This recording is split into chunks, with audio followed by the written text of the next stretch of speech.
ses yapın.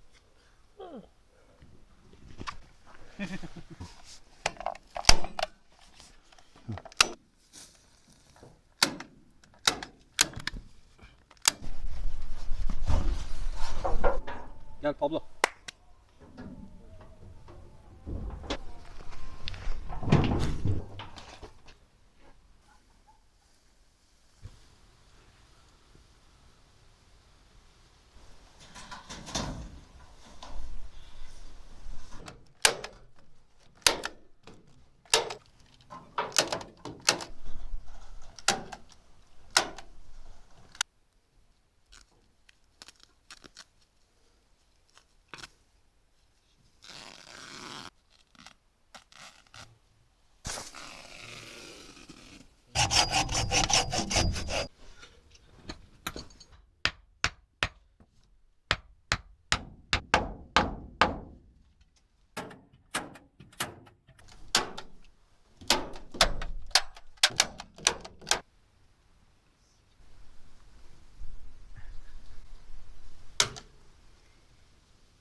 I don't really know what comes next. I'm just doing my best, even though I'm so stressed out.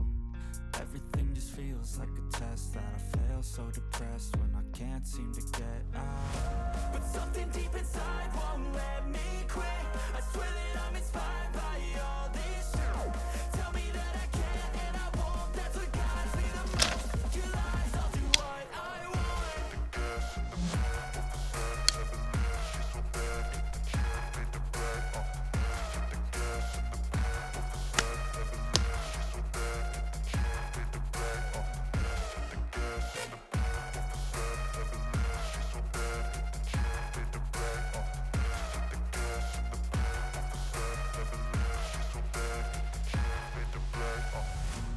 inspired by thirst, I'm inspired by worth. I desire your worst, so you can just hide while I work. I ain't tired, you first. I'll write a second, third verse about the lies you go disperse. You never did I know it hurts, but something deep inside won't let me quit. I swear that I'm inspired by all this shit. Tell me that I can't and I won't. That's what guides me the most. Your lies, I'll do what I want.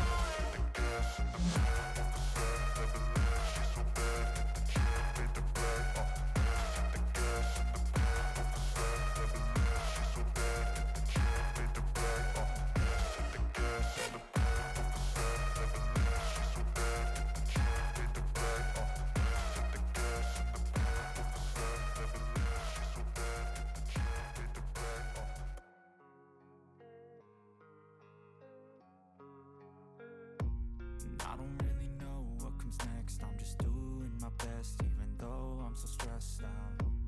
Everything just feels like a test that I fail, so depressed when I can't seem to get out. But something deep inside won't let me quit. I swear that I'm inspired by all this shit. Tell me that I can't and I won't. That's what guides me the most. Your lies, I'll do what I want.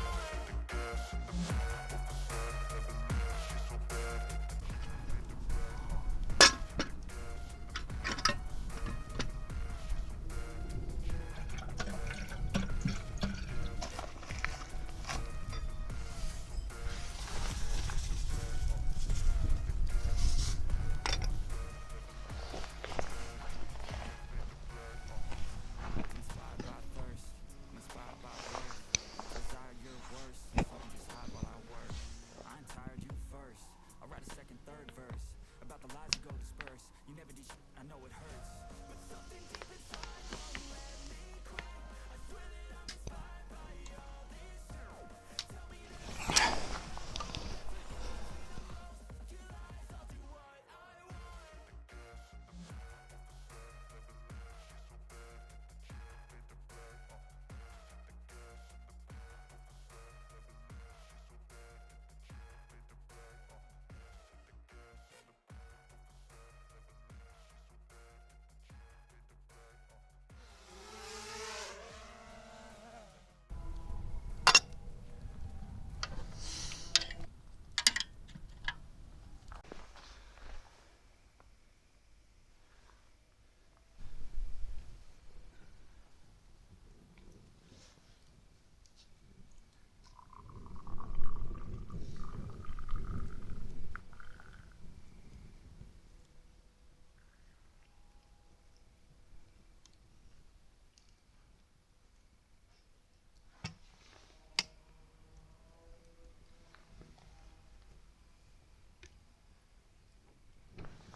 Gel bak.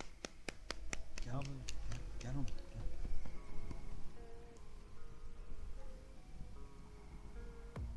I don't really know what comes next. I'm just doing my best, even though I'm so stressed out. Everything just feels like a test that I fail, so depressed when I can't seem to get out.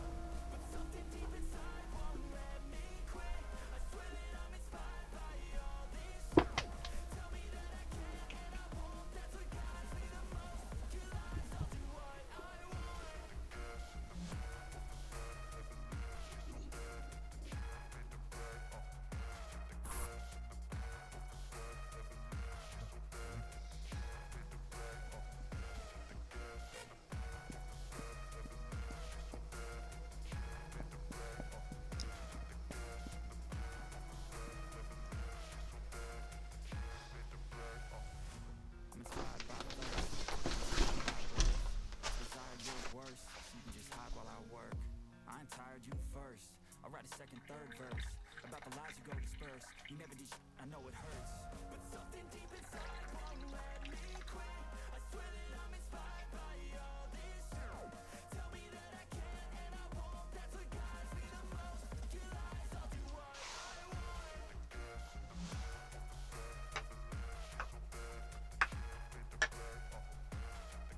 my friends, we are come here and we make a home, tiny house. My dear. Ne diyorsun oğlum? Bakalım ne yapacaksın diye aklıma geldi. Sen de aklına geçenleri söyleyeyim mi? Yo ya Ay, ben ay, az buçuk anladım gerçi Şaka de. diyorum, doğru. Ha. Yok, İngilizce konuşmayacağım. Türkçe Bunu kendi konuşmayalım. içimizden yaptık. Türkçe Ha, konuşacağız. tamam. Arkadaşlar merhaba. Enerjimiz gelsin diye. Enerjimiz gelsin evet. Bir geri dönüşüm malzemeleri yani geri dönüşüm derken değil mi? Geri dönüşüm malzemeleri, yine hurdalarıyla, burada böyle aynen. ahşaptan, saçtan böyle küçük bir ev yaptık. Hepimizin çabası var. 407 olarak dördümüzün de. Pablo da aramıza, katıldı. ekibe 4+1 katıldı. olacağız galiba. Bizi koruyor. Koruyor. Aynen. Bize alışmadı daha. Bize alışacak. Senin yanında alışacak, güven alışacak. geliyor kendine Evet değil mi? evet alışacak. Şimdi geri dönüşüm malzemeleriyle böyle bir şey yapalım dedik. Bunda neler kullandık? Geri dönüşüm ahşap değil mi abi? Evet evet. Ondan sonra geri dönüşümden çıkmış halı olsun. Her şey burada, Halı. hiçbir şey sıfır alınmadı. Bir poşeti sıfır aldık. Gölgelik ikinci el el. alındı. İnşaat çıkması. Evet evet. Her şey ikinci el. Yani biz bunu yaklaşık $100 gibi bir paraya mal ettik. Evet. Yani çok da güzel oldu. Yani burada Halil abim şimdi kibarlık yaptı. Emeği en çok olan Halil abi. Geldi. Yo, estağfurullah defalarca. hepimiz emek verdik canım. Evet. Hepimiz emek verdik. Aramızda olmayan arkadaşlarımız var. Emrah var. Semih var. Onların da işleri vardı. Bugün gelemedi. Biz aslında evimizi bitirmiştik. Ufak tefek nüansları kalmıştı. Bir böyle gece videosu çekme fırsatımız olmadı. Elimizdeki ekipmanlar birden hava kararınca falan tam yeterli değil. Evet. Böyle güzel bir şey oldu ya. Bence çok güzel oldu yani. Biz burada kışın... Zevkli oldu. Kışın kar yağdığında bir farklı olacak tabii ki. I don't really know what comes next. I'm just doing my best, even though I'm so stressed out. Everything just feels like a test that I fail, so depressed when I can't seem to get out.